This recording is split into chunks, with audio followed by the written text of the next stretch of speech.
नमस्कार। श्री श्री आनंद मूर्ति जी द्वारा रचित आनंद वचनामृतम खंड प्रथम में स्वाध्याय के रूप में आज का हमारा विषय है एको ही रुद्र। एको ही रुद्रो न द्वितीयाय तस्थूर्य इमाल्लो कानिशत ईश निभि प्रतंग जनास्तिष्ठते संचुकोपांत काले संसृज्य विश्वा भुवनानी गोपा। यहाँ पर प्रश्न उठता है यह कि जो चरम सत्ता या परम पुरुष है वे क्या एक हैं या अनेक।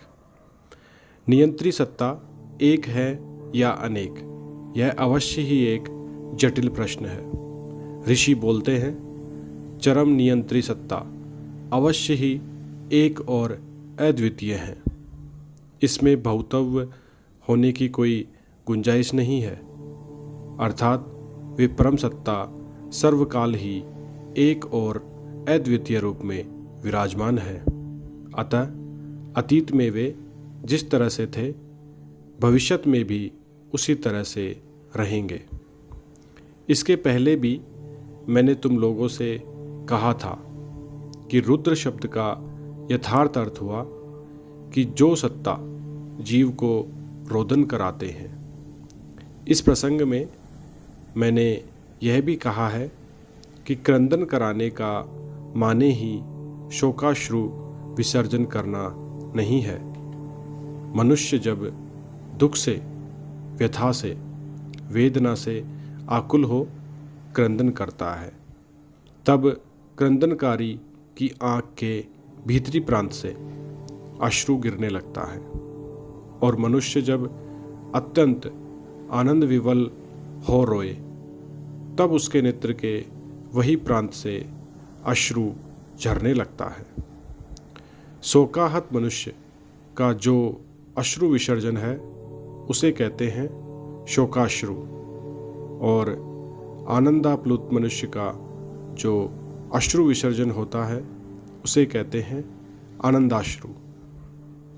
अतः मनुष्य जो व्यथा वेदना से अश्रु विसर्जन करते हैं वह भी जैसे परम पुरुष के लिए आनंद के आवेश में आविष्ट हो मनुष्य जब नेत्र जलपात करते हैं वह भी उसी तरह परम पुरुष के लिए ही करते हैं।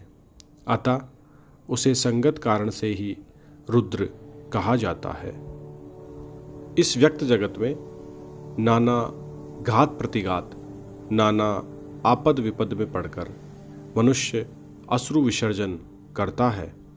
यह जो गुणान्वित जगत है यह भी परम पुरुष की ही सृष्टि है, अतएव वे रुद्र हैं। अब यदि एकाधिक रुद्र रहते तब इस विश्व की धारावाहिकता या समरूपत्व रहता। अतः रुद्र एक है, अनेक नहीं। उसके लिए श्लोक में कहा गया है न द्वितीयाय तस्थूर्य, उनका कोई प्रतिद्वंदी नहीं है। ये जो रुद्र हैं या परम सत्ता है ये ही विश्व के ईश या नियंता भी हैं। संस्कृत में ईश धातु का अर्थ हुआ नियंत्रण करना, और वही परम सत्ता अपनी भूमा प्रकृति की सहायता से विश्व का नियंत्रण करते हैं। इसलिए आनंद सूत्रम में कहा गया है शक्ति ही सा शिवस्य शक्ति। यह शक्ति हुई परम पुरुष की शक्ति, प्राकृतिक शक्ति। चिति शक्ति प्रकृति शक्ति के अधीन नहीं है, किंतु प्राकृत शक्ति चिति शक्ति के अधीना है। चिति शक्ति को छोड़कर प्राकृतिक शक्ति रह नहीं सकती, किंतु प्राकृतिक शक्ति को छोड़कर चिति शक्ति का अस्तित्व संभव है। यह जो परम चिति शक्ति है ये अपने अजस्त्र प्रकृति शक्ति की सहायता से इस विश्व ब्रह्मांड का नियंत्रण करते हैं। इस परम सत्ता से विश्व के सभी कुछ की उद्भूति हुई है।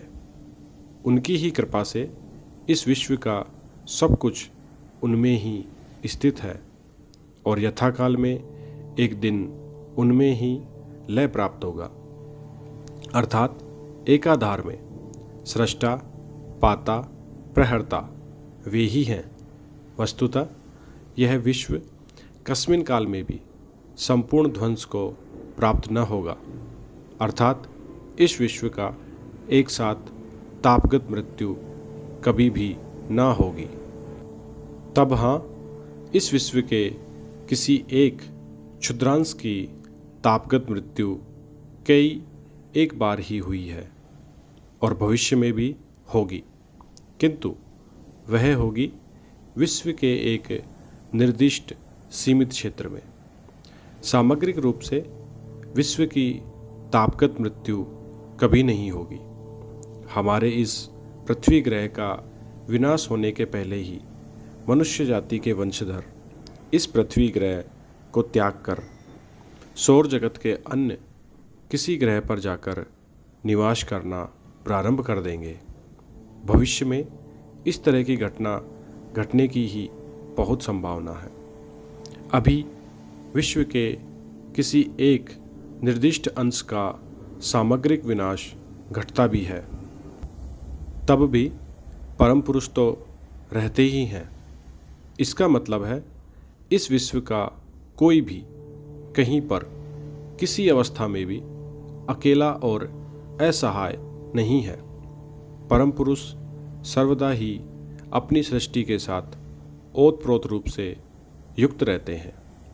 समग्र विश्व के साथ उनका यह जो पूर्ण योग है, इसे ही दार्शनिक भाषा में कहा गया है प्रोत योग। उसी प्रकार परम पुरुष जब सृष्टि के एक एक सत्ता के साथ पृथक पृथक रूप से युक्त रहते हैं, व्यष्टि सत्ता के साथ उनका यह जो संयोग है उसे कहा जाता है परम पुरुष का ओतय योग। तब देखता हूँ परम पुरुष इस विश्व के साथ सामग्रिक रूप से और पृथक पृथक रूप से संयुक्त रहते हैं, अर्थात विश्व के साथ रहता है उनका ओतय योग और प्रोतय योग।